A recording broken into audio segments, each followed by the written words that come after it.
what are some single-player games that you really enjoyed, had a great time with it, and was really polished experience, but unlike the popular ones out there, either it wasn't commercially successful or just flew under the radar, but gave you some decent hours of playtime? In my case, I have a few in mind, so if you've played almost all the mainstream popular games out there, then this video will hopefully help you find something different from the usual stuff. So let's look into it. Vampyr.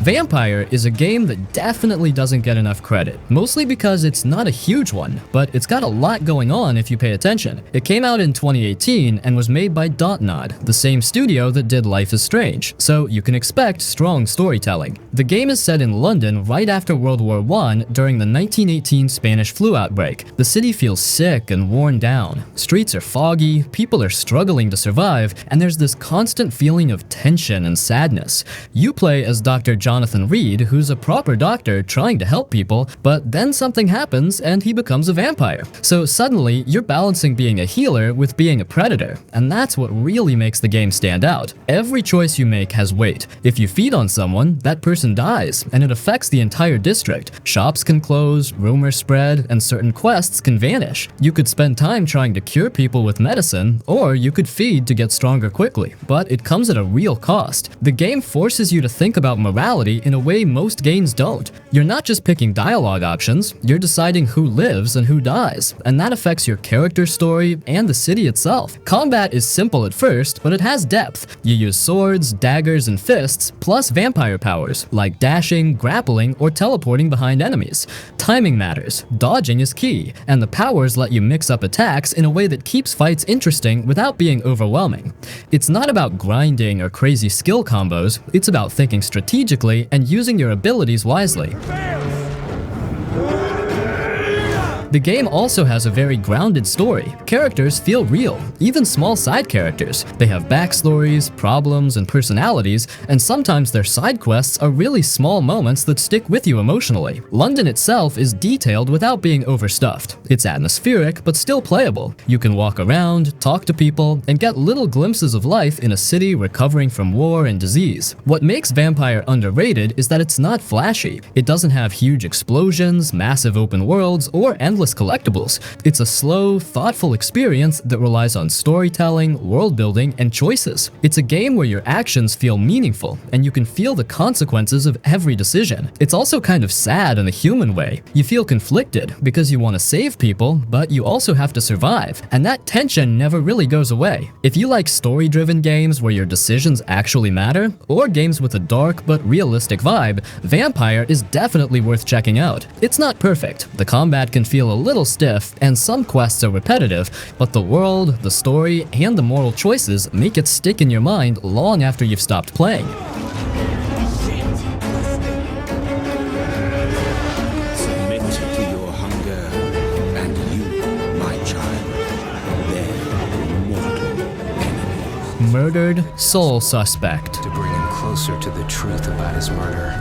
This game's really unique. You play as a guy named Ronan O'Connor, a cop in Salem, Massachusetts, and the game just throws you straight into it. The guy gets killed right at the start, so now you're a ghost. And yeah, being a ghost isn't just a gimmick, it actually changes everything. You can float through walls, peek into people's minds, possess objects, and it's all tied into how you figure out your own murder. The city is small, foggy, rainy most of the time, and it has that kind of spooky but not scary vibe. Like, you don't jump at shadows, but there's this constant feeling that stuff isn't right and you're stuck in it. What's fun is the way they handle the ghost mechanics. You aren't just running around being invisible, you actually have to think about how to use your abilities. Locked door? Possess a crate. Someone hiding something? Sneak into a nearby object. And it's cool because the game teaches you that slowly, so you feel clever when you finally figure it out. Some moments are kind of funny too, like when you're trying to possess an object but it's something stupid like a trash can or a dog toy and you're like, okay, this works too. The story is pretty heavy for a game like this. You're trying to solve your own murder, which is a weird feeling, and along the way you meet other ghosts with their own stories. Some are sad, some are angry,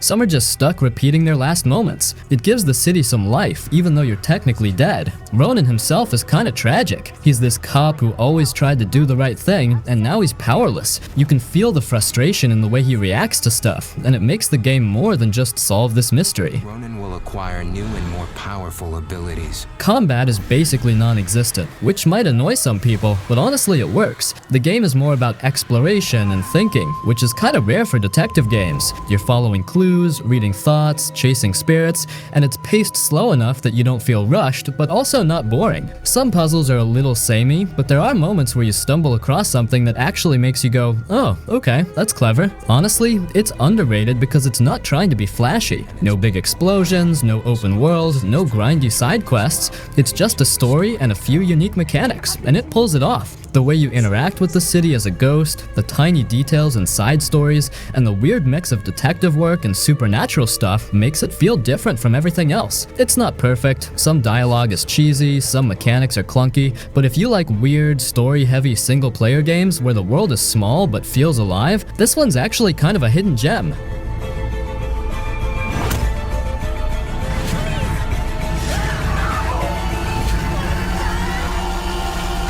Lost Judgment. Lost Judgment is such a strange mix, in a way that actually works. You play as Yagami, the lawyer turned private detective guy, and the game opens with him diving into this high school related case. It's mostly bullying, fights, and some shady adults involved. The story isn't trying to crush your soul, it's more like following the detective through a bunch of weird, frustrating, sometimes ridiculous situations, and Yagami's reactions make it feel alive. The city is actually one of the best parts. Kamurocho and Ijincho feel like living places. People talk to each other, events happen in the streets, and if you wander, you'll see small interactions that feel organic. You could be tailing a suspect and notice a street performer, some kids arguing, or a guy trying to sell knockoff merchandise. It's small stuff, but it makes the city feel like it's breathing, not just a backdrop for missions. Combat is where Lost Judgment shines. Yagami has few fighting styles. One's smooth and technical, the other is rough and tumble brawling. You grab everything in the environment, pipes, signs, bottles, trash cans, and use it on enemies. Some fights are just one-on-one and fun because you can experiment with combos, but some are gang fights with like 10 people on the screen and it gets chaotic. I've had moments where I'm just dodging a crowd, swinging wildly, and somehow it works. The variety keeps it from getting repetitive, and switching styles mid-fight feels satisfying. Investigation sections are solid. You follow suspects, look through windows, check phones, talk to NPCs, read clues, and sometimes you have to connect dots in ways that feel clever. It's not brain-melting, but it's not just holding your hand either. And honestly, those detective sections balance out the combat perfectly. After a long fight, you can slow down, tail someone, listen in on conversations, and it feels like proper detective work. The side content is ridiculous, but in a fun way. Drone racing, mini-games, finding lost kids, optional fights, and weird little city events. None of it is forced. You can skip most of it, but it's there if you want to get distracted. I've spent hours just wandering the city, doing side missions, and laughing at the little absurdities the game throws at you. Like NPCs getting into arguments, or one kid asking you for help with some petty problem. The story itself is fine. Engaging, not too dark, not trying to be tragic life lesson heavy. Yagami interacts with high schoolers, adults, criminals, and the cases are messy, sometimes frustrating, sometimes funny. It keeps moving at a good pace. The game knows when to be serious and when to let you go off and do chaotic stuff in the city.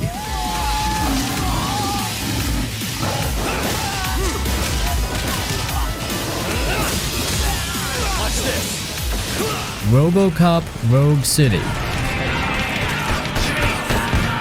Rogue City is one of those games where you immediately feel the vibe of being a walking, talking law machine, and it kind of nails that cybernetic cop energy. You're Alex Murphy, aka RoboCop, and the game throws you into Detroit, which is a city falling apart. Gangs, corruption, crime everywhere, neon lights, rainy streets, and you're supposed to clean it up. The story isn't super complicated, but it does a solid job of giving you motivation without wasting time. You're not just wandering around randomly, you're a cop on the clock, balancing human morality and robotic law enforcement, and the city responds to what you do. What's cool about this game is how it handles the RoboCop powers. You've got your classic targeting system, slow motion aiming, scanning for enemies, and punching or shooting people with authority.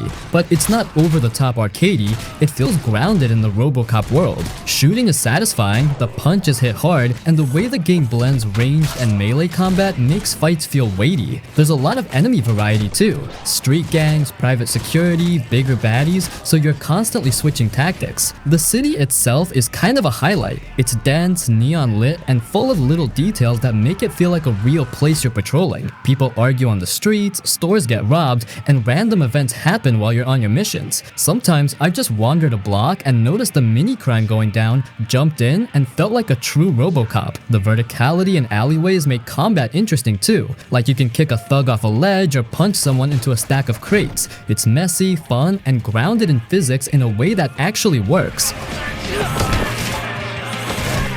The story is solid, but not anything mind-blowing. It's mostly about crime in Detroit, a corporate conspiracy, and how far RoboCop can push the law while still trying to hold on to his humanity. There are moments where it hits that emotional RoboCop tone, Murphy remembering his human side, struggling with the rules, but it's not heavy-handed. It's enough to give the missions a little weight without slowing down the action. Side stuff is mostly optional, but it's fun. Patrolling the city, taking down small-time crimes, scanning environments, interrogating NPCs, it all adds layers to the world. And honestly, a lot of the joy comes from just experimenting with RoboCop's moves, kicking, shooting, or slowing down time to pick off a group of enemies strategically. There's a satisfying rhythm once you get into it. It's kind of underrated because it's not flashy like some AAA shooters, and a lot of people probably dismissed it for looking like a licensed game, but the world is solid, combat is weighty, missions are fun, and it nails the RoboCop vibe in a way that makes you feel like you are that cyborg cop walking through a city that's as chaotic and messy as he is. Some missions drag a little, some dialogue is cheesy,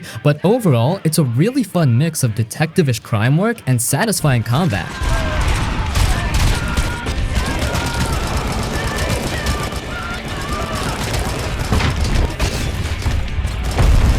Before your eyes.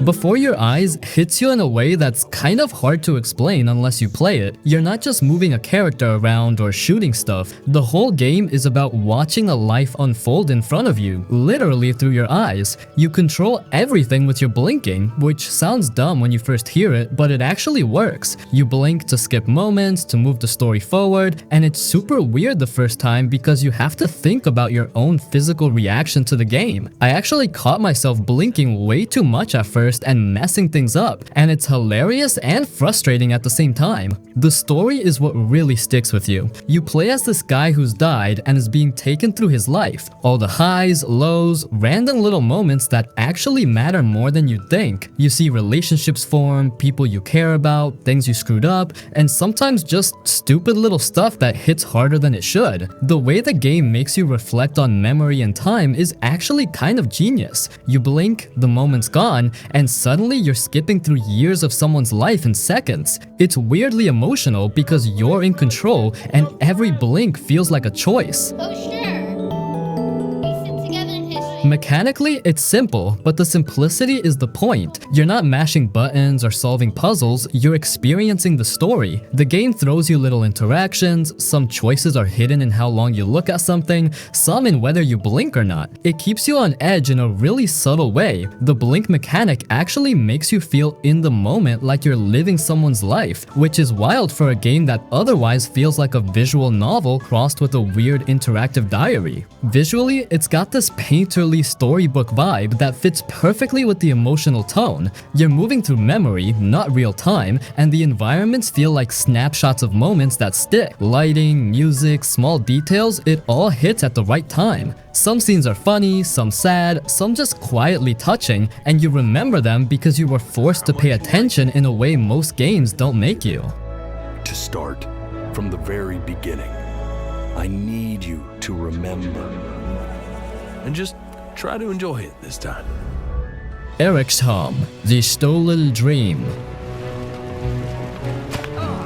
So, Eriksholm, The Stolen Dream is a fairly recent game. Came out in July 2025, and it's basically an isometric stealth adventure game. It's made by a small team of 16 people called River End Games, and you can tell they put a ton of effort into it. The game takes place in a fictional Scandinavian city, Eriksholm, which feels like a mix of early 20th century Gothenburg and Stockholm. Streets, buildings, and the atmosphere all feel really deliberate and well thought out. You play as Hannah, an orphan who survives this plague called heartpox, and her brother Herman steals a cure to save her life. That kicks off the story, which quickly turns into a mix of conspiracy, shady politicians, rich business people, and some secret society stuff. You don't just play Hana, you also get Alva, who can climb drain pipes, and Sebastian, who can swim, and switching between them is actually a big part of how you tackle missions. It's clever because each character skill feels useful, and the game encourages you to experiment with the three of them instead of doing everything the same way. The gameplay itself is classic stealth adventure. You sneak around, avoid being spotted, plan paths, and figure out how to complete objectives. The isometric perspective makes it easy to see everything and plan accordingly. If you get spotted, you restart a little before the incident, which is tense at first but ends up feeling fair. There are usually multiple ways to approach each mission, which keeps it from feeling repetitive.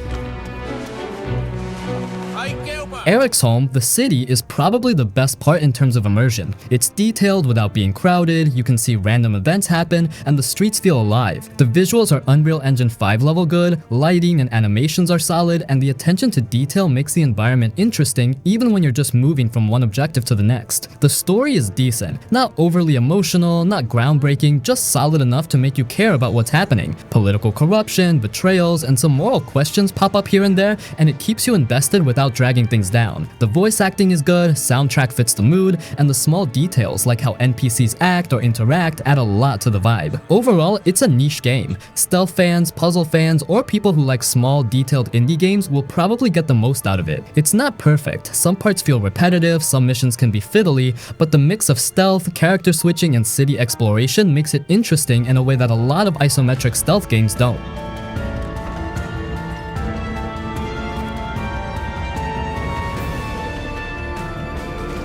Hi-Fi Rush. Hi-Fi Rush is this super energetic action game that mixes beat-based combat with hack-and-slash mechanics. You play as Chai, a regular guy who volunteers for this experiment that goes wrong, and as a result, he ends up with a cybernetic arm and this music player fused into his chest. That's the core gimmick. Everything in the game moves to the music. Your attacks, dodges, and combos literally sync to the beat. So timing isn't just cosmetic, it actually makes combat flow better. The story is mostly a fun, over-the-top setup. Chai is this sarcastic, kinda lazy guy who suddenly has to fight a bunch of corporate goons, crazy bosses, and the odd robot or two. It's not dark or emotional. It's loud, colorful, and full of personality. The writing is funny, the dialogue is full of jokes, and Chai reacts to situations in a very human way, which is nice because it makes you feel connected to him even though the story itself isn't super deep. Gameplay is where this game really shines. You can mash buttons and survive, but if you start syncing attacks to the rhythm, the combos flow naturally. You chain hits better, and boss fights feel satisfying instead of chaotic. You also get help from different partners during fights, each with unique abilities, which adds another layer of strategy. Switching between Chai and your partners feels smooth, and the bosses are designed so you actually have to pay attention, react, and sometimes even move around the arena to hit weak points on beat. Visually, the game is ridiculous in the best way. Neon colors, exaggerated character designs, crazy effects when you land combos, it all pops and matches the music perfectly. The environments are industrial but lively, and there's a lot of small details if you pay attention, like robots doing random tasks, hazards you can knock into enemies, or little visual cues that help you time attacks. It's not massive or open world, but it doesn't need to be. Everything is designed to support the rhythm combat, and that works really well. The music system is actually clever. It feels natural and rewarding rather than gimmicky. Hitting the beats gives you rhythm points, which can improve your attacks or fill your meter for special moves. It's satisfying when you start seeing combos build up and the music and combat start feeling like one thing instead of two separate systems. Bosses really push this system, forcing you to pay attention to timing and positioning while keeping the flow going.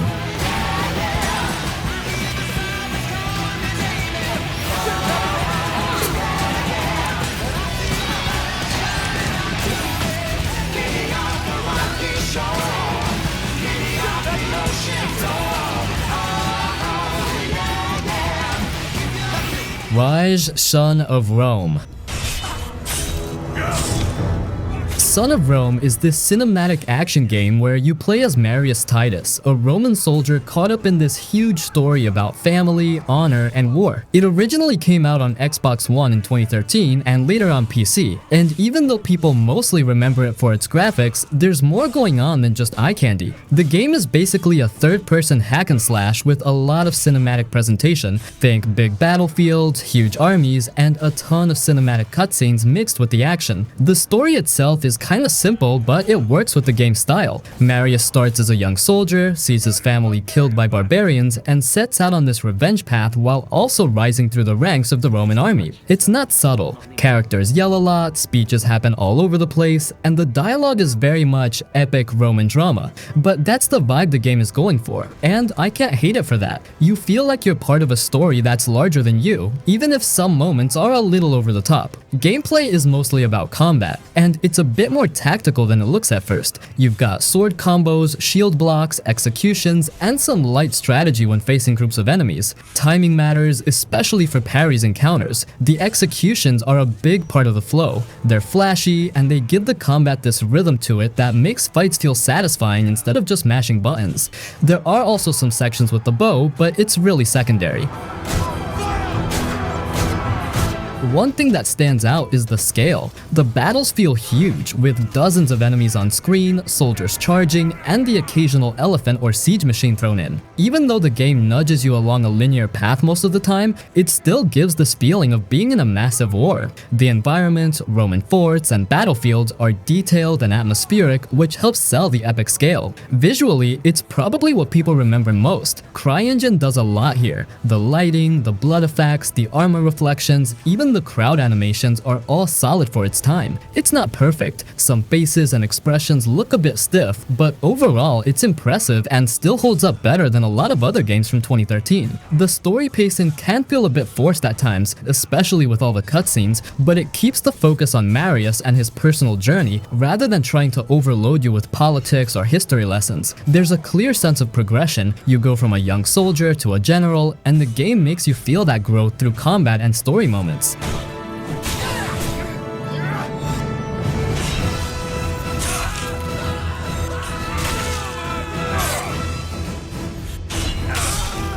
The Wolf Among Us.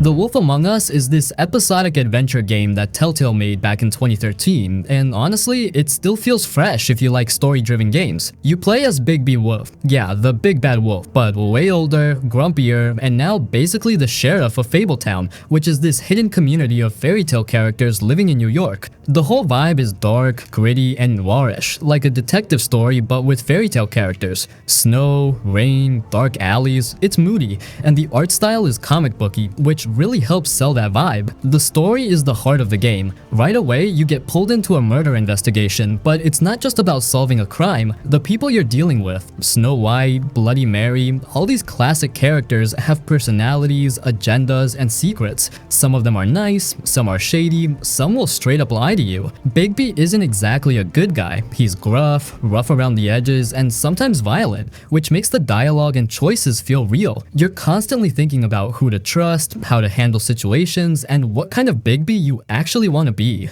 Gameplay is mostly point-and-click adventure with dialogue choices and a few quick-time events during fights. It's not about combat skill, it's about decisions and pacing. Choices feel meaningful. Someone lives, a character gets scared off, or a story branch changes later, and it doesn't always spell out the consequences immediately, which is cool. Some people hate that there's not much traditional gameplay, but honestly, the way Telltale structures it makes you feel like you're part of a real story rather than just completing objectives. This whole time, listen to your wife.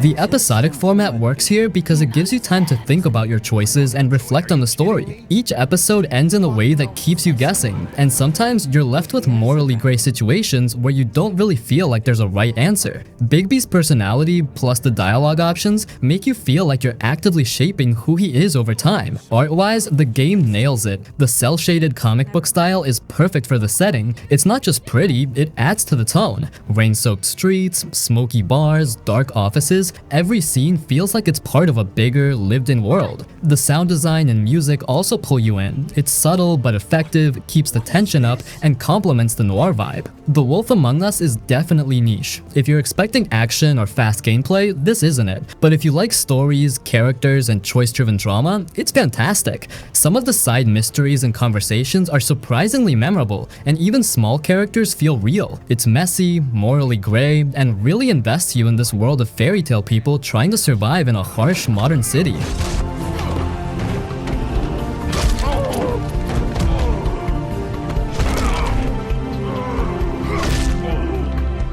He's had enough. Titanfall 2. But seriously, the one game that got completely messed up by a bad release date, it is this one. That's the most important thing to know about it. The company that made it, EA, decided to launch it right in between Battlefield 1 and the Call of Duty game, which were like the two biggest shooters that year. Everyone was busy playing those, and this amazing game just got totally overlooked when it came out. That's why it's on this list. But seriously, the single-player story in this game is way better than it has any right to be. You play as a guy named Jack Cooper, who's just a normal rifleman, but he gets stuck with this giant smart robot, a Titan named BT-7274. Titans are basically huge walking tanks that can talk. The whole game is built around the relationship between Jack and BT. It's like a buddy cop movie, but one of the cops is a 20-foot tall machine who takes everything you say super literally. Their dialogue is actually funny and gives the story a lot of heart, which you just don't expect from a big, fast-paced shooter. Now, the gameplay is what makes it a must-play. When you're running around as Jack, you're super fast. You can do all this cool parkour, like double jumping and sprinting across walls, and it feels incredibly smooth. It's like a completely different game from when you are inside BT. When you're in the Titan, the combat is heavy, loud, and powerful. You can switch between these two styles of play instantly, and the level design constantly makes you swap back and forth. You might have to jump out of BT, wall run across a giant gap, clear a small area of enemies, and then find a way to get back to your Titan. And listen up, there's one level in this game that is just legendary. It's called Effect and Cause. In this level, you get a special piece of gear that lets you time travel instantly between the past and the present. You are literally jumping back and forth to solve puzzles and fight enemies. 1 second you're fighting bad guys in a clean, working factory, and the next second you hit a button and you're in the same exact spot, but it's totally ruined, overgrown with plants, and full of different enemies. It's a totally clever mechanic that only lasts for that one section, and it shows how much effort they put into making the campaign feel fresh and different all the time. So forget the fact that it sold poorly at launch. The campaign is short, but every single minute is packed with cool ideas and amazing action. You just gotta experience that bond with BT for yourself. It's seriously a solid, well-made shooter.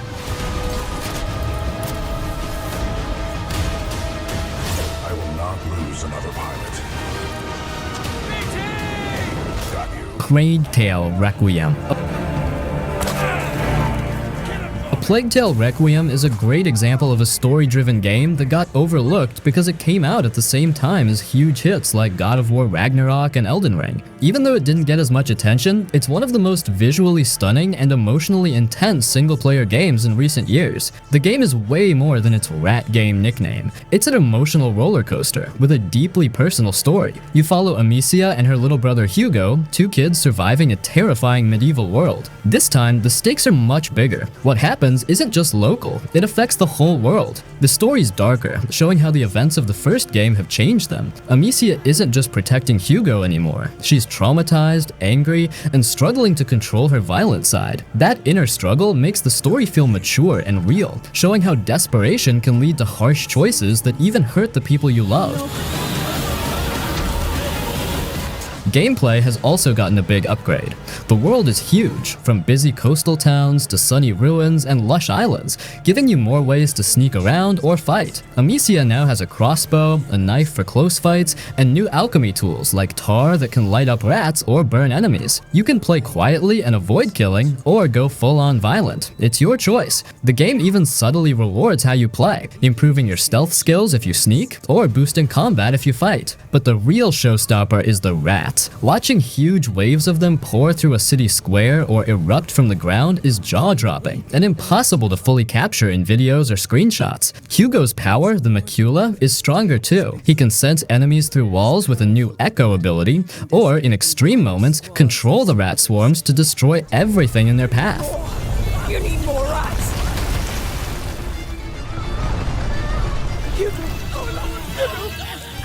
No! Singularity. Singularity is this first-person shooter that came out in 2010, and honestly, it's one of those games people kind of forget even existed, which is a shame because it actually does some interesting stuff. You play as Captain Nathaniel Renko, a US soldier sent to this mysterious Russian island called Katorga 12, and the story immediately hits you with this mix of Cold War vibes, time experiments, and sci-fi twists. The island was the site of secret experiments with this substance called E99 that messes with time, and of course, things have gone horribly wrong. The thing that makes this game unique is the time manipulation. You get this device called the TMD, Temporal Manipulation Device, which lets you do stuff like aging or reverting objects and enemies. You can take a broken down bridge and make it whole again, or make a freshly repaired door crumble. Enemies, you can age them until they die instantly or revert their armor to make it weaker. It's a mechanic that's actually really fun once you start experimenting. You're not just shooting and running, you're thinking about how to use time itself to solve problems and survive fights. The combat is solid, typical shooter style, but the TMD gives it that extra layer of strategy. You still have guns, grenades, and melee, but mixing them with time powers makes fights more interesting. I've spent entire sections just playing around with objects, making barrels old, then blowing them up, or freezing a turret mid-fire. It's clever because it turns a standard FPS into something a bit more tactical and unpredictable. The story and setting are pretty solid too. Katorga 12 feels like a real creepy abandoned island, with labs, military bases, and weird experiments lying everywhere. There's this constant tension. It's eerie but not horror level scary. You get little notes and recordings that flesh out the backstory, and the characters feel more grounded than a lot of shooters from that time. Renko is a straightforward protagonist, but the island and its mysteries carry most of the weight, and that works because exploring is satisfying. The game also does a good job of pacing. You'll have intense combat sections, then slower moments to explore, use the TMD creatively, or figure out a puzzle. None of it drags too long, and the story keeps you curious about what's really going on with the time experiments. The bosses aren't huge in number, but the TMD gives them a unique twist, because you can't just gun them down. You have to use time in clever ways to survive. Visually, it's dated now, but back then, it was pretty solid. The environments are detailed and varied. Frozen labs, crumbling military bases, forests on the island, and the design really helps sell the time manipulation mechanics. Sound and music fit the tone too. Tense, moody, sci-fi tinged without ever feeling overbearing. Singularity doesn't try to reinvent shooters, but it takes the genre and adds one really strong, unique mechanic that keeps it interesting. It's not perfect, some guns feel generic, and the story isn't mind-blowing, but the time powers make it memorable, and the way you can manipulate objects and enemies adds replay value. It's a shooter that rewards experimentation, and for anyone who likes a mix of action and clever mechanics, it's definitely worth checking out.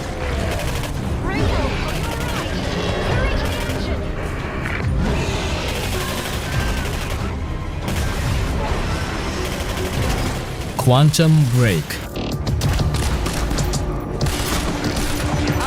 Quantum Break is one of those games that came out at the wrong time and got buried, even though it was doing way more interesting stuff than most big games around it. It dropped in 2016 when Xbox One was busy trying to be a TV box instead of a game console, so a lot of people just brushed it off without even trying it. But if you look at what Remedy did here, it's basically a mix of a full single-player action game and a live-action show that reacts to your choices, and not in a gimmicky way. You play as Jack Joyce, and the story kicks off with a time travel experiment at this tech facility. It goes bad instantly, and instead of the typical you have slow-mo powers now thing, the whole world starts to break apart. Time literally stutters, freezes, skips, and chunks of the environment just stop working normally. The game builds that into everything: combat, movement, level design, even cutscenes. The time powers are actually fun to use instead of feeling like a cheap superpower add-on. You can freeze a group of enemies and unload bullets into the bubble, circle so it all hits at once, or dash across the map while everyone else is basically paused. There's a shield, a time blast, and this blink-style dodge that makes fun fights feel more about movement than hiding behind cover. It keeps combat from getting stale since you're not stuck doing the same two actions over and over. The live-action episodes are what made people ignore the game, but they're better than they sounded in trailers. Remedy filmed them with real actors from shows like Game of Thrones, The Wire, X-Men movies, and it isn't just random side story stuff. At the end of some chapters, you get these junction points where you pick how certain events go, and the TV episode that plays after changes based on that choice. It sounds weird until you actually play it, then it just feels like another way the story reacts to you. And even outside the time powers, the world looks and feels different. Buildings freeze mid-collapse, cars float in midair, objects rewind and glitch out, and the game doesn't just use that as background, you walk through it while it's happening. It gives the game its own identity. It's not a full open world, but each area feels like it has purpose, and the pacing doesn't waste your time with pointless filler. The reason it ended up underrated had nothing to do with quality. Xbox didn't know how to market it, people were already annoyed by the TV push, and it didn't get ported to other platforms at launch, so it got forgotten even though it plays great and still holds up visually and mechanically. If you like story-driven single-player games with actual production value, Quantum Break is one of those titles people skipped for no real reason. It's one of Remedy's most experimental games and easily deserves more eyes on it.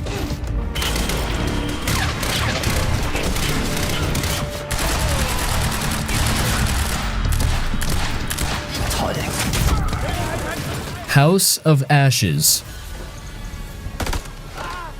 House of Ashes is one of those horror games that keeps things tense from start to finish without wasting your time. The whole story takes place in Iraq, where a squad of American soldiers and one Iraqi officer end up trapped underground after a mission goes wrong. They fall into these ancient ruins buried under the desert, and that's where everything starts going bad. The game isn't just about jump scares. It builds its tension around the characters being stuck in a place they don't understand. There are tunnels, tombs, old carvings, hidden chambers, and you never really feel safe. The more they explore, the more they realize something else is down there with them, and it's not human. That's when the survival side kicks in. Gameplay is cinematic with quick-time events, choices, and character moments. You switch between different characters as things get worse, and the way you respond decides who makes it out. There's no filler exploration. Every section pushes the story forward. The creatures you deal with aren't random ghosts or cheap horror monsters either. They feel physical and dangerous, and once you get a good look at them, the panic hits harder. The characters don't start off liking each other, but the situation forces them to work together. Some characters can actually build respect if you play it a certain way, and some can get killed off fast if you mess up. It keeps every scene tense, because one wrong move ends someone's story.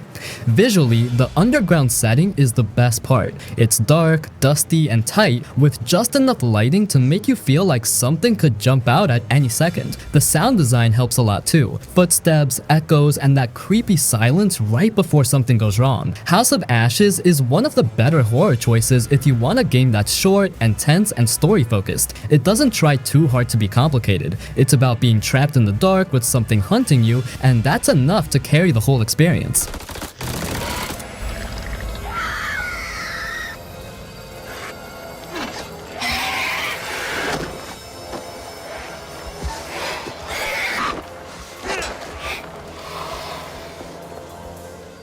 Life is Strange 2. Things were different, but we can't go back. Life is Strange 2 starts in a regular neighborhood with two brothers just living a normal life. Nothing supernatural, nothing crazy, just school, friends, and family stuff. Then something sudden happens in their area that forces them to leave home and hit the road with almost nothing. From that point on, the whole game becomes a journey across different parts of America. That setup alone makes it different from the first game, because you're always moving instead of being stuck in one town. The story isn't told through some chosen one angle. It's more about survival, build trust, and how two brothers handle the world when they don't have a home to go back to. Daniel, the younger brother, is the one with powers this time, but you're not the one using them. You're Sean, the older brother, and your behavior decides how Daniel uses those powers later. That's a unique twist that most players didn't expect, because it's less about controlling abilities and more about shaping someone who has them. The game is underrated mainly because people expected Max and Chloe again, and when they realized it was a new cast with a more serious tone, they just dipped. But this one goes bigger with locations and situations. One episode you're in the woods trying to stay hidden, another you're around drifters and travelers, then you're in small towns, deserts, rural farms. It doesn't sit in one place too long. It feels like a road movie where you meet new people, make choices, and every area has its own problems. Stop, Daniel. Bless you have.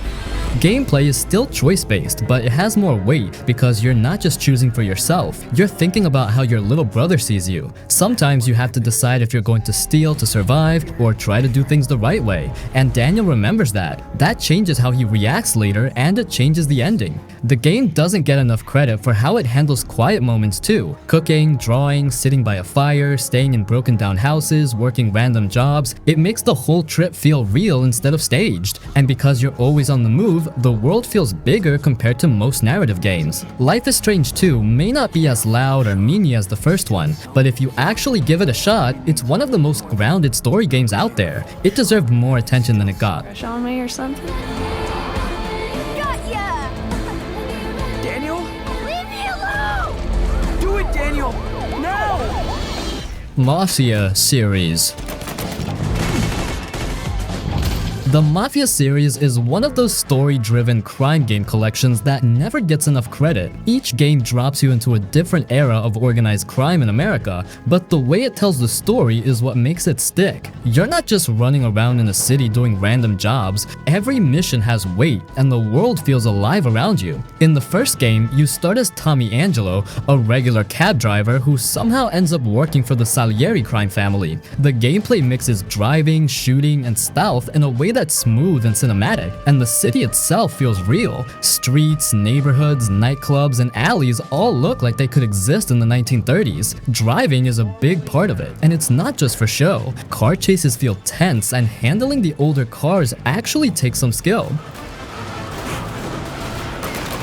Mafia 2 jumps forward to the 1940s and 50s, and you play as Vito Scaletta. This one leans harder into story and characters, showing how Vito climbs up the criminal world. The missions are structured like a movie. Some are quiet and tense, some explode into big shootouts. The city is full of detail. Diners, jazz clubs, neon signs, factories, snow-covered streets in winter. You also see how crime affects everyday life. Families, neighbors, even people on the street react to the mob differently. The driving and shooting mechanics feel tighter here, and it mixes in stealth and planning missions that keep things varied. Started a fucking war. Mafia 3 is a different beast. Set in New Bordeaux in the late 60s, inspired by New Orleans, you play as Lincoln Clay, a Vietnam vet trying to take revenge on the mob. The story is darker, and the city has its own personality with jazz, swamp areas, and a very real feeling of racial tension in the time period. Gameplay is more open world than the first two, but it still focuses on story and character interaction. You plan attacks on rival gangs, recruit allies, and see the consequences of your choices across the city. Across all three games, the series nails one thing: feeling like you're part of a living, breathing criminal world. You're not just completing objectives, you're living in a specific time and place with the fashion, cars, music, and slang to match. That kind of attention to detail, combined with cinematic storytelling and a mix of driving, shooting, and strategic planning, is why the series still stands out. The Mafia games are underrated because a lot of people dismiss them as just another crime game, but they're really story-first experiences that happen to let you drive fast cars and shoot bad guys. Each entry is unique in its era and gameplay style, and if you enjoy narrative-heavy single-player games where your actions feel meaningful, the Mafia series is definitely worth checking out.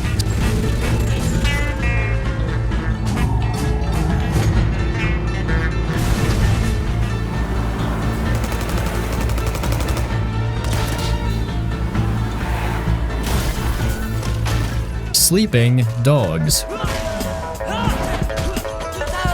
This game puts you in Hong Kong as Wei Shen, a cop who's gone undercover in one of the city's biggest triad families. Right away, you realize it's not a typical open-world crime game. The city feels so packed and gritty compared to the usual games set in the West. There are people everywhere, vendors shouting, cars honking, scooters weaving through traffic. Even just walking down the street feels so immersive. That's part of what makes exploration so satisfying. Also, combat here in Sleeping Dogs hits way differently than most games. You're not just mashing buttons, it's hand-to-hand martial arts, and the game gives you ways to chain attacks, counter punches, grab enemies, throw them into walls or tables, even use environmental objects like bottles or chairs. Every fight can feel cinematic if you do it right. Guns are in the game too, but the main satisfaction comes from the fighting. You're constantly switching between shooting, punching, and chasing enemies, and because each mission throws in new situations, like multiple enemies, tight corridors, or gangsters with knives, it doesn't ever feel repetitive.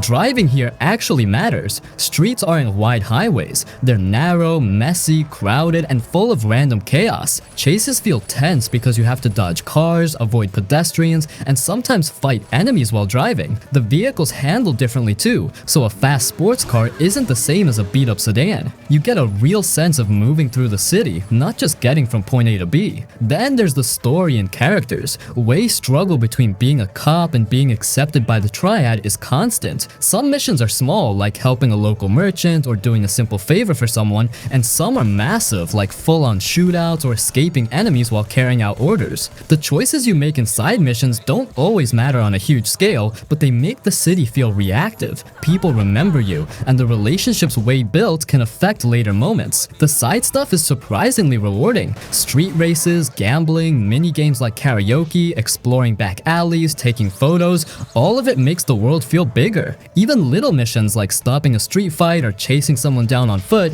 make the city feel like it exists beyond the main story. You get the feeling that everything is happening for a reason, not just filler. Sleeping Dogs is underrated because people lump it in with GTA and think it's just a clone, but it isn't. The combat, the city, the martial arts, the emotional stakes in the story, and the way it mixes narrative with open world freedom, all of that gives it its own identity. It's chaotic at times, tense at times, and still has these quiet human moments where you just ride around the city or sit down and watch the world go by. If you've never played it, it's one of those games that sticks with you because it actually feels like a living place you're part of.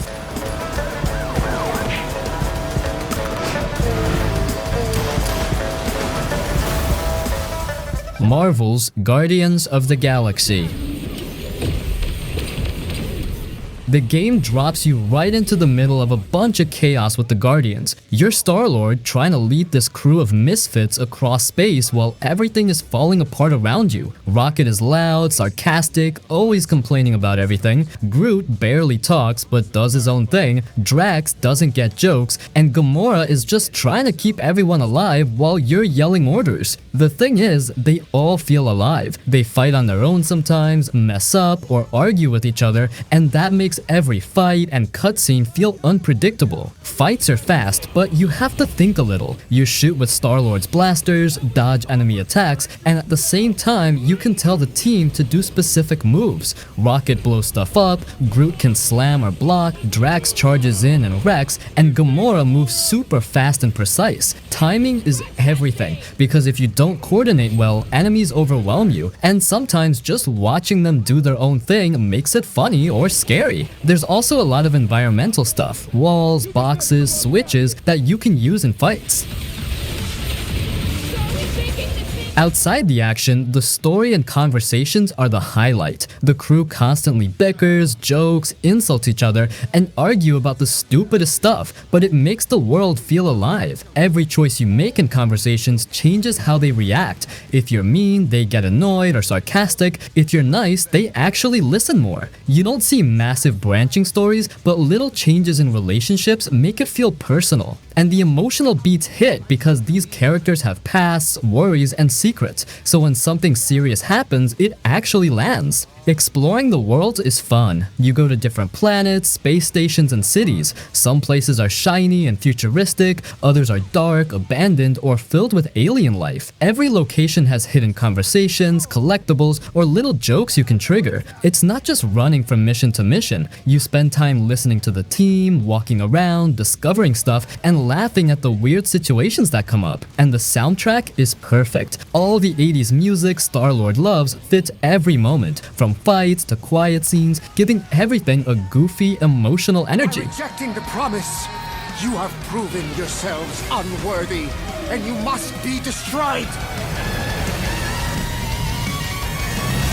Evil West.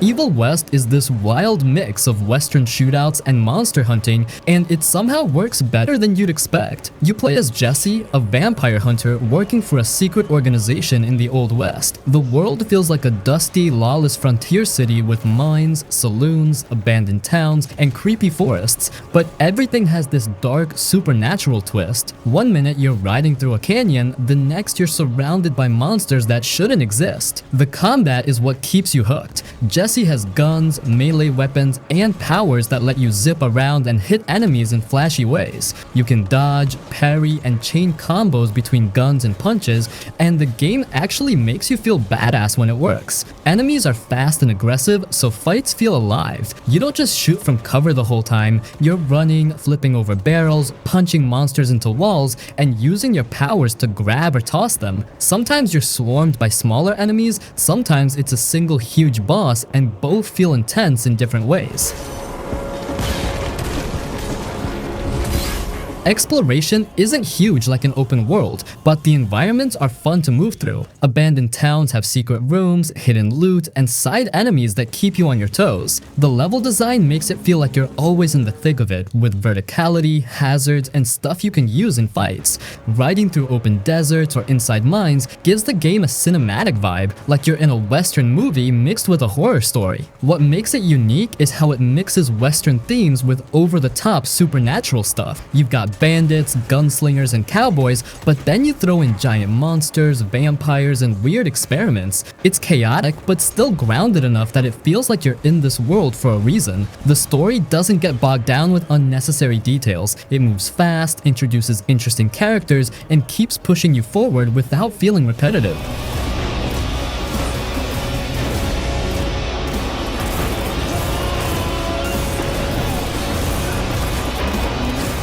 The Saboteur.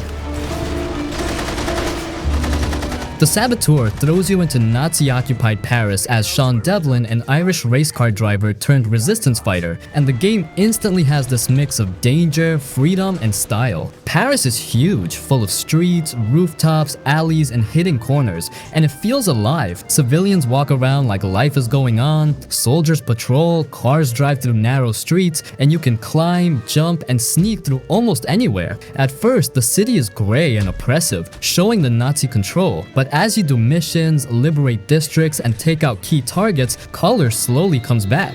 Buildings, streets, even shops light up with life again, and it makes your actions feel like they actually matter instead of just being a checklist.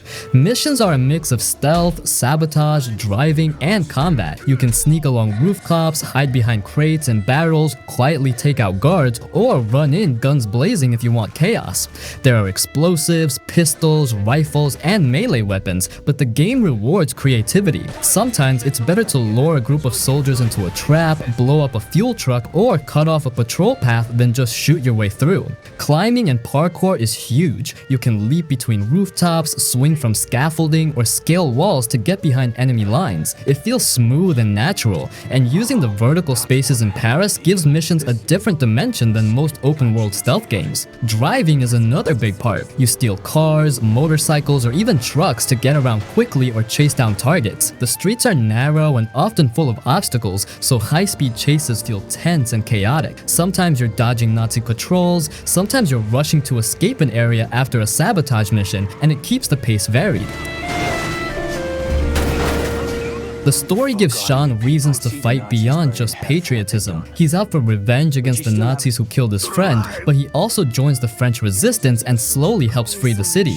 You meet different resistance members, each with their own personalities and missions. Some missions are quiet sabotage or intelligence gathering, others are full-blown action with heavy firefights, and the mix keeps you engaged. The game also has humor. Sean's sarcastic personality and the way he talks to allies or enemies adds life to every scene. The design of Paris itself is something that sticks with you. Landmarks, small streets, slums, and open plazas all feel connected. You can climb up the Eiffel Tower, hide in dark alleys, jump from rooftops into courtyards, and the freedom makes exploration fun. The districts are different too. Some are heavily patrolled, others are more open, and you can choose how to approach missions depending on your style. The Saboteur is underrated because it doesn't have the same polish or hype as Assassin's Creed or Call of Duty, but it gives you freedom, vertical movement, creative combat, and a city that reacts to what you do. It blends stealth, action, driving, and parkour in a way that makes you feel like a real part of this occupied world. Watching Paris slowly come back to life as you liberate areas is surprisingly satisfying,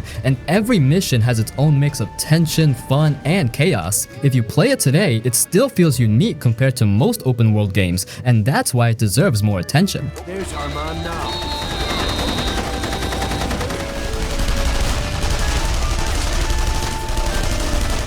Hitman Absolution.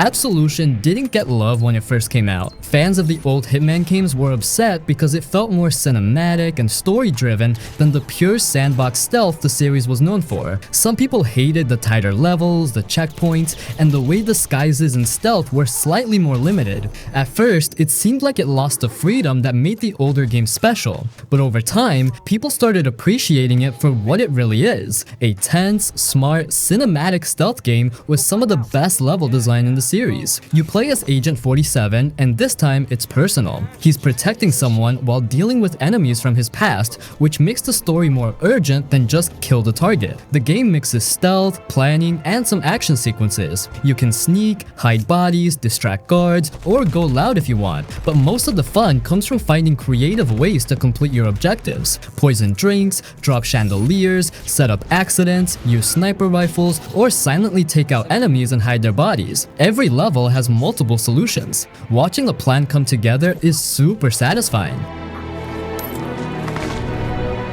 The disguises are important too. Wearing the right clothes lets you blend in, access restricted areas, or get close to targets.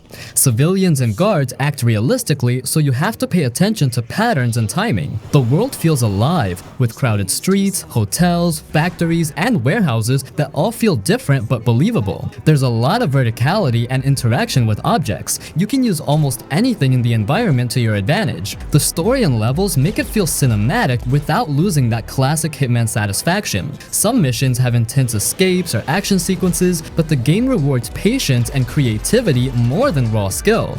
Over time, people realize that while it's different from the older Hitman games, it nails tension, planning, and creativity in ways the earlier entries didn't. The tight, focused levels make your decisions feel meaningful, and the cinematic tone makes the story stick in your head. Now, Absolution is looked at as a classic by many players. It might not be everyone's favorite Hitman, but it's unique in the series for its mix of story, tense stealth, and creative gameplay. What was hated at launch for being too different is now praised for giving the series personality and memorable levels that still hold up. Good. Road 96. Road 96 is a game about escaping a country on the brink of collapse, and you don't just play as one character, you play as different teenagers, each with their own reasons for running, their own personalities, and their own ways of dealing with the challenges on the road. Every run feels different depending on who you pick, who you meet, and what choices you make along the way. You might hitch a ride with a friendly truck driver in one run, or end up getting chased by the police in another. The game makes you feel like you're really part of a living, breathing world where your decisions decisions matter. The journey itself is the focus. You travel through deserts, forests, mountains, small towns, and highways. Some places feel quiet and lonely with just the wind or a passing car, and others feel alive with markets, colorful streets, or small groups of people doing their own thing. The game doesn't hold your hand. You have to decide where to go, when to take risks, and who to trust. Every conversation can change what happens next, and even tiny decisions ripple through the story in ways that feel meaningful. Piece of cake. Okay, let's go.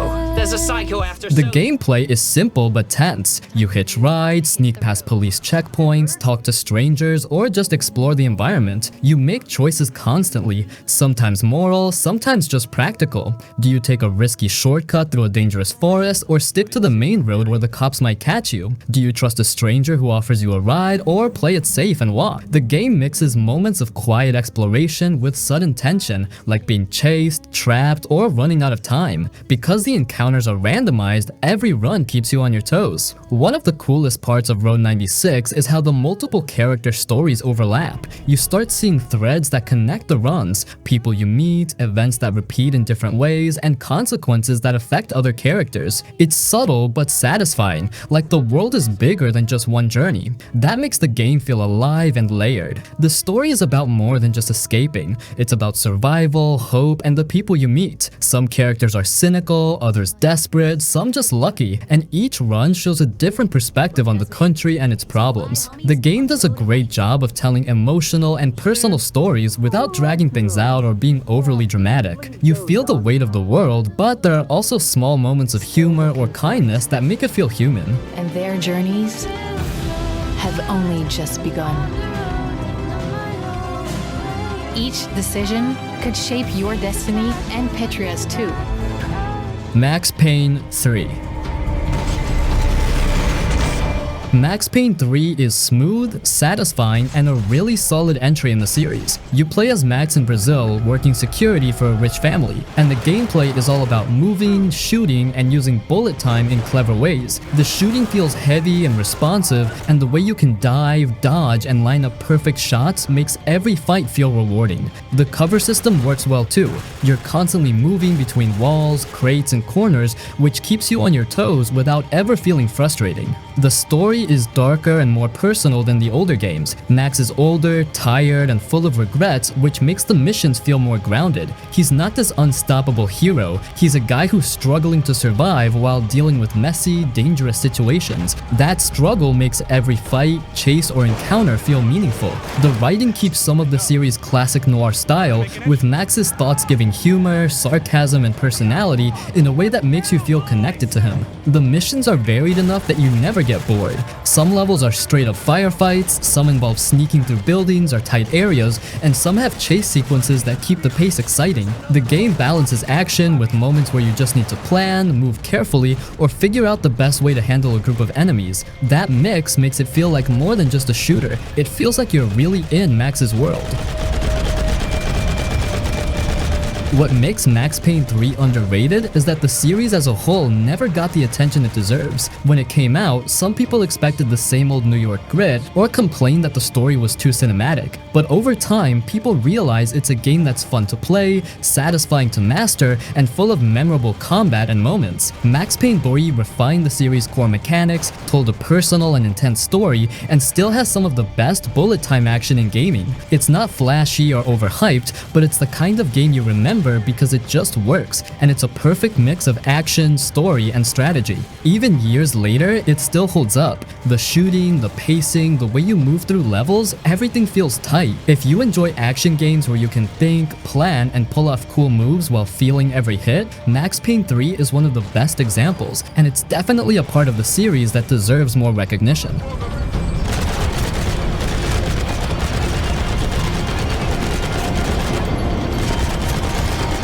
X-Men Origins Wolverine.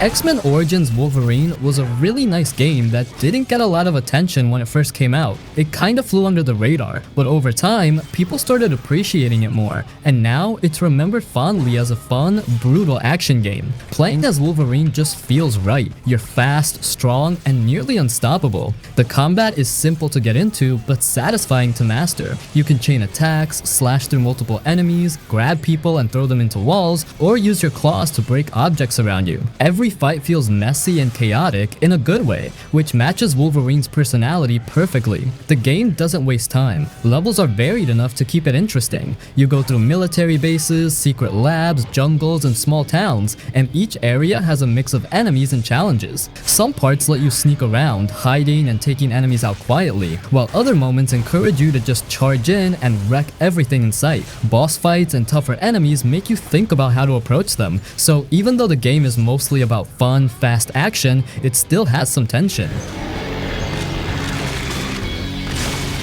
Wolverine's healing factor makes the gameplay satisfying too. You can take hits and keep going, which encourages you to be aggressive and experiment with combos. You feel like a real mutant tearing through waves of enemies, and the way the game balances health and power makes every encounter feel good. The story is minimal but works. You get a glimpse into Wolverine's past, his conflicts, and his enemies, but it never slows down the action. It's all about feeling like Wolverine and making the most of your powers.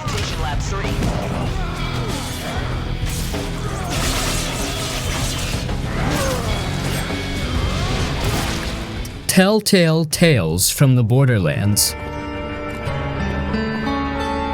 Telltale's Tales from the Borderlands is one of those games that's super fun but doesn't get enough attention. When it came out, people mostly looked at it as just another Telltale game, but it's way more than that. It's funny, clever, and has a story that actually keeps you hooked. You play as a few different characters, switching between them as the story goes on. Each character has their own personality, and the way their stories intertwine makes the game feel alive and unpredictable. The gameplay is classic Telltale style. You make choices, explore environments, and do some quick-time events, but the writing is what really shines. The humor is sharp and often ridiculous in the best way. The characters say the stuff you want to hear in a Borderlands game, snarky, sarcastic, over the top. The dialogue choices actually feel meaningful because your actions change how other characters react and, in the end, influence the story. It's not just a linear story. Your decisions shape the outcomes in small but satisfying ways.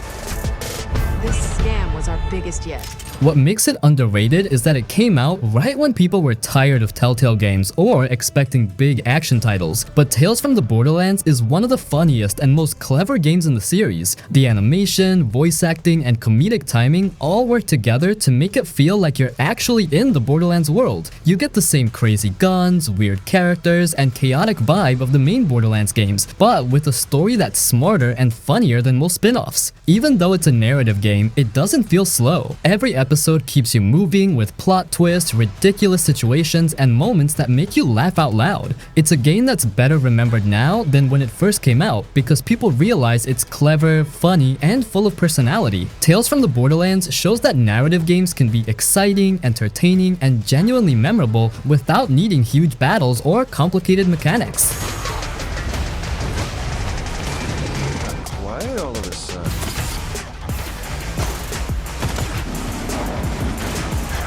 Beyond Two Souls.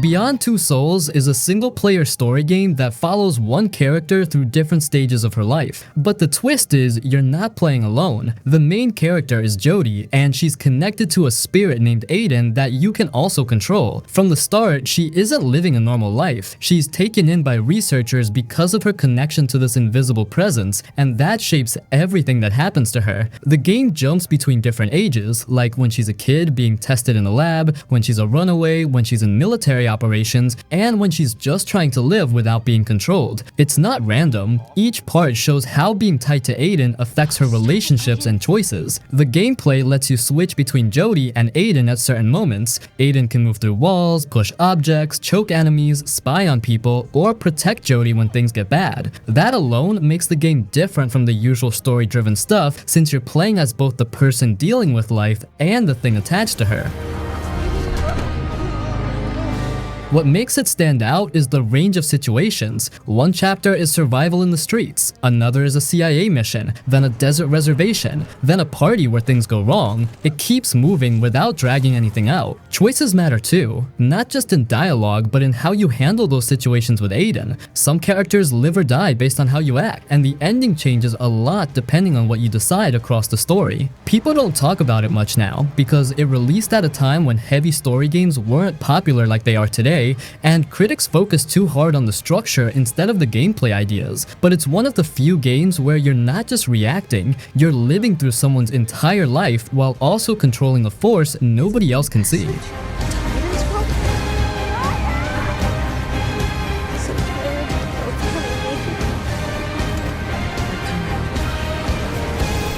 Drova, Forsaken Kin.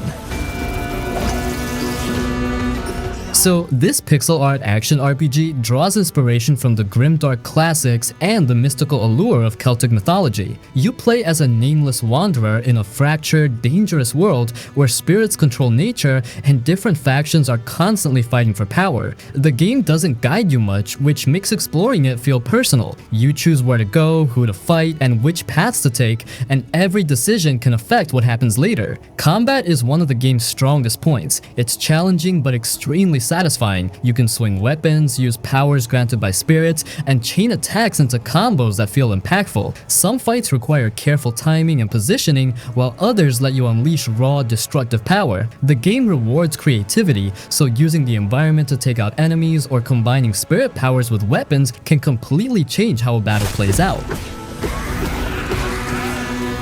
Exploration is just as rewarding as combat. The world is filled with secrets, hidden paths, and small encounters that can give you powerful items, reveal parts of the story, or change how factions react to you.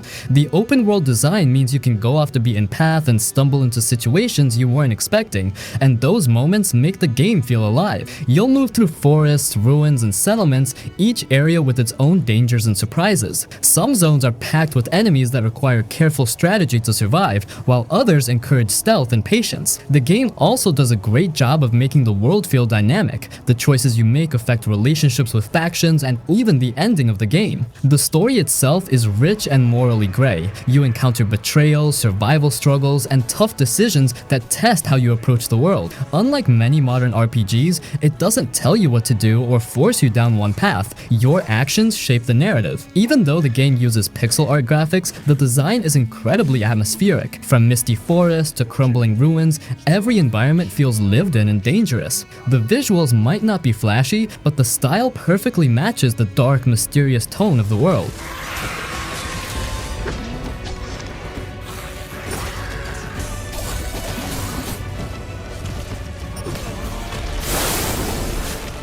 Mad Max.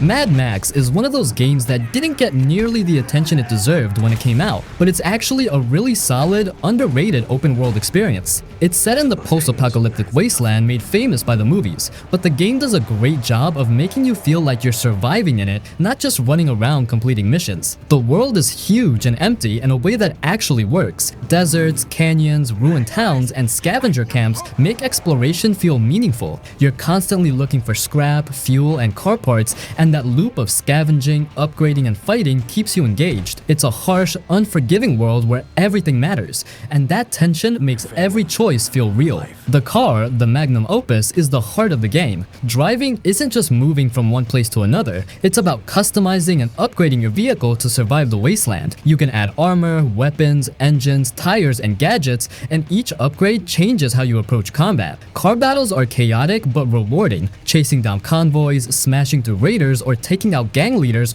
requires a mix of speed, timing, and strategic use of your weapons. It's not flashy or over the top, it's just satisfying. You can feel the weight of the car when it crashes into enemies or barriers, and the way combat flows between driving and being on foot feels really natural.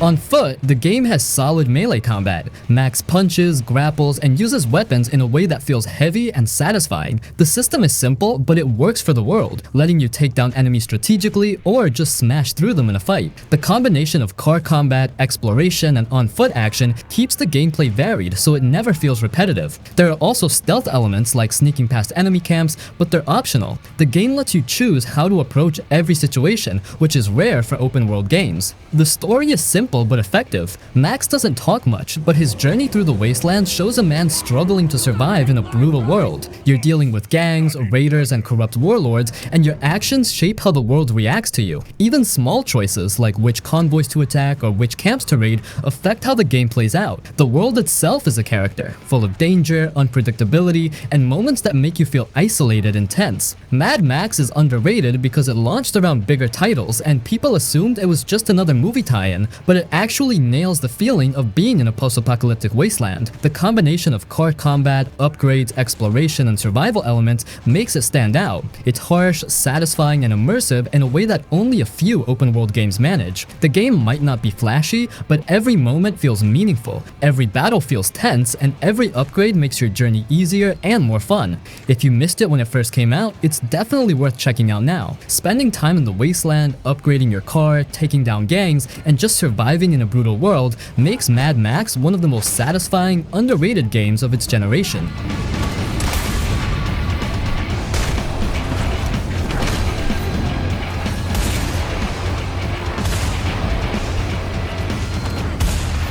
Sunset Overdrive.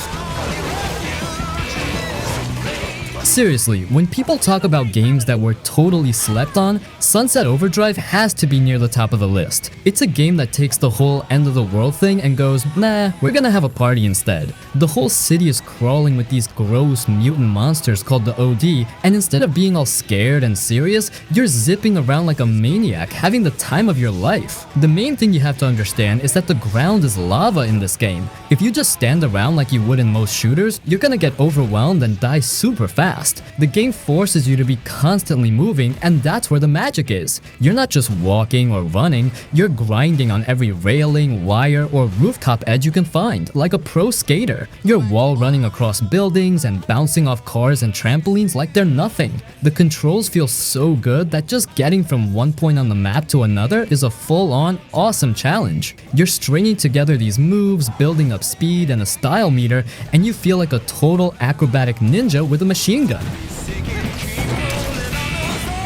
And speaking of guns, they are completely unhinged. This is the team that made the Ratchet and Clank games, so you know the weapons are gonna be crazy. Forget boring shotguns, you get a gun that shoots exploding teddy bears, a freeze gun that pops enemies like ice cubes, and a crazy turret that fires vinyl records. These weapons get more powerful the more you use them, and your style meter unlocks things called amps, which give you temporary superpowers, like setting off explosions every time you bounce, or having tornadoes shoot out of your weapon. It's non-stop, colorful chaos. Plus, the whole attitude of the game is just fun. It knows it's a video game. The characters constantly make jokes about quests, collectibles, and respawning. When you die, you don't just fade to black. You come back in these hilarious, quick animations that reference other movies and games. The style is super bright and punk rock, which is a nice change from the usual grim, dark apocalypse. It's got hours and hours of that great, energetic single-player action that people really miss. If you want a game that makes you smile while you're destroying hundreds of monsters, you absolutely have to pick up Sunset Overdrive.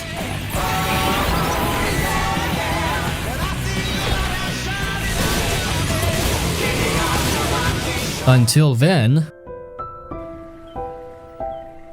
this is a really beautifully pixel art game, and at the first glance might seem like a cozy slice of life sim kind of game, and yeah. On the surface, it's about a high school kid named Mark Borja who lives in the Philippines. You basically play through his life, trying to finish your homework at the last minute, hanging out with your friends, dealing with a crush, and just being a normal teenager. He lives alone a lot because his parents work far away, so you get this really real, grounded feeling of what his life is like. It's got this super nice pixel art style, but the way they use the camera and the setting makes it feel super modern and cinematic. But here is where things get interesting and why you need to play it. All this normal high school stuff is happening a few months after this massive global catastrophe called The Ruling messed up the world, and Mark and some of his friends start having these crazy moments of deja vu. They get these flashes where their memories feel unreliable, and the world starts to look weird and glitchy for a second. It quickly stops being just about high school drama and turns into a deep emotional mystery about memory, loss, and maybe even different timelines smashing into each other. The game is really smart about how it tells a story. You spend a lot of time on Mark's phone, texting your friends with dialogue options, checking out a fake social media feed, and seeing news reports about the world being weird. You get to see his thoughts as he's typing and deleting messages, which is just so real. It's the kind of game that handles big feelings about grief and growing up in a way that's totally honest and hits you right in the chest. It's slow to start because it really wants you to get to know Mark and his friends, but when the mystery starts kicking in, you are completely hooked. And trust me, when you finally get to the end, you'll be thinking about the twists and turns for a long time. If you like games that focus on a really moving story and believable characters, you need to add Until Then to your list. It's more of an interactive story than a crazy action game, but it's amazing.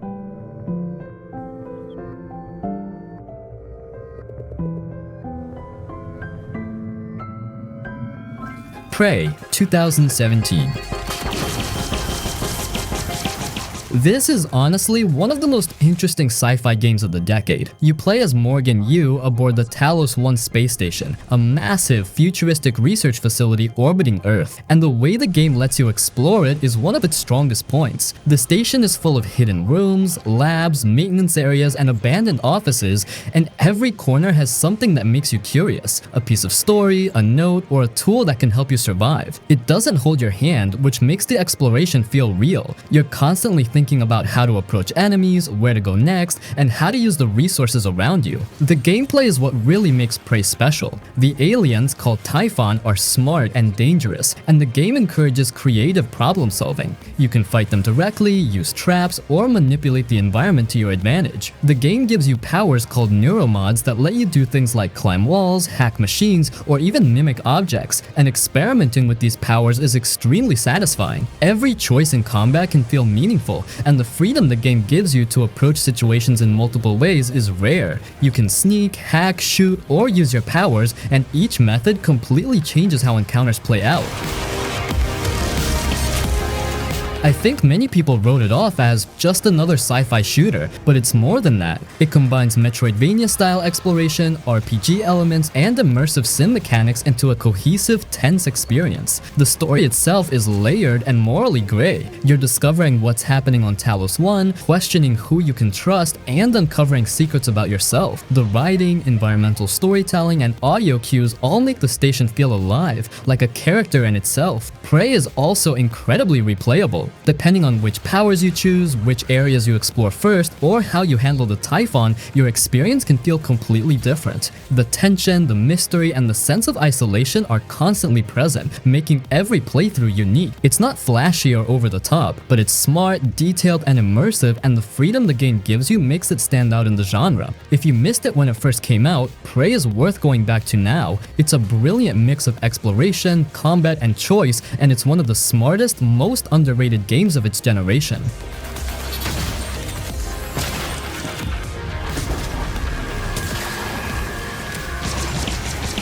Metro Series.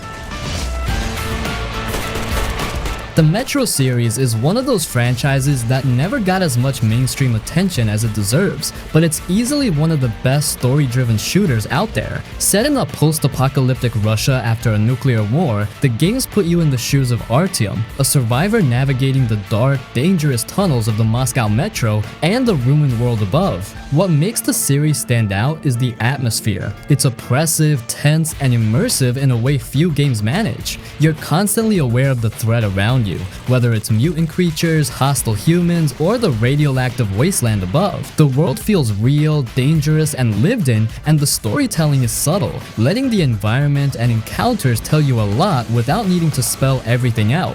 Gameplay in Metro is a mix of survival, stealth, and combat. Ammo is scarce, so you can't just shoot everything in sight. Sometimes you have to sneak past enemies or plan your attacks carefully. The guns feel heavy and satisfying, and crafting your own ammo or modifying weapons adds depth without making it complicated. The games also balance tense, slow sections and dark tunnels with bigger, more open combat sequences above ground. The feeling of going from a claustrophobic tunnel to a bombed-out city while mutants roam around is incredible, and it keeps every moment unpredictable.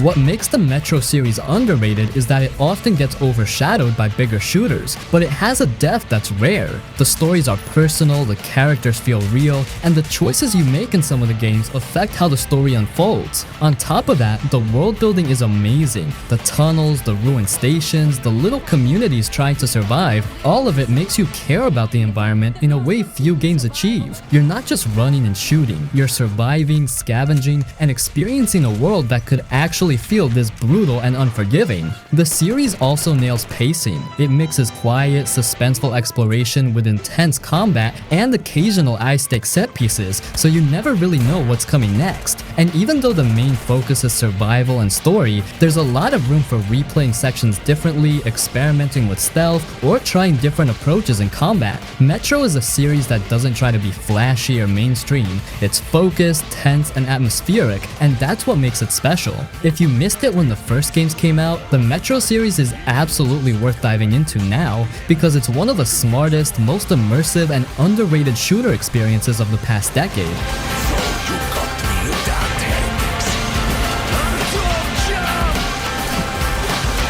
The Invincible.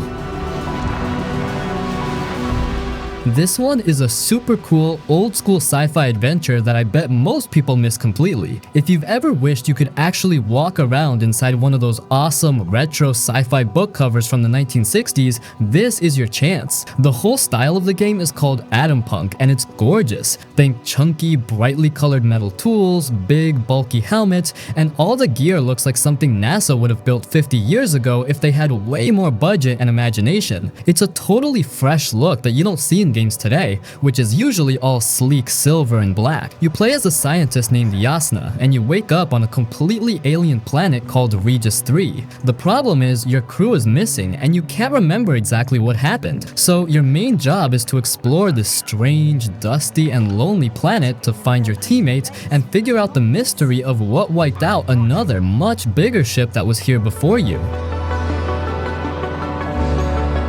This isn't a game where you shoot things or jump over lasers. It's a narrative adventure, which means it's all about the story and the atmosphere. It's slow and thoughtful, but that's a good thing because it builds this incredible feeling of being totally alone and small in this massive unknown universe. The main gameplay is exploring and using all your cool retro gadgets. You've got these big mechanical binoculars and trackers that look like toys, but they are super important for finding clues. You're always talking to the astrogator Novik on the radio, and the voice acting and their conversations are what really pull you through the game. They talk about science, philosophy, and what it means to be human in a way that is just really smart and interesting. The mystery on Regis 3 is deep, and it gets really intense. It's based on a classic book by a famous Polish author, and it's all about humans messing with things they don't understand. The game is all about making tough choices that really affect what happens, and there are a bunch of different endings you can get. If you want a slow burn mystery that has amazing visuals and makes you think, The Invincible is one you definitely need to play. It's truly a hidden gem. What is there to understand? We have to destroy it.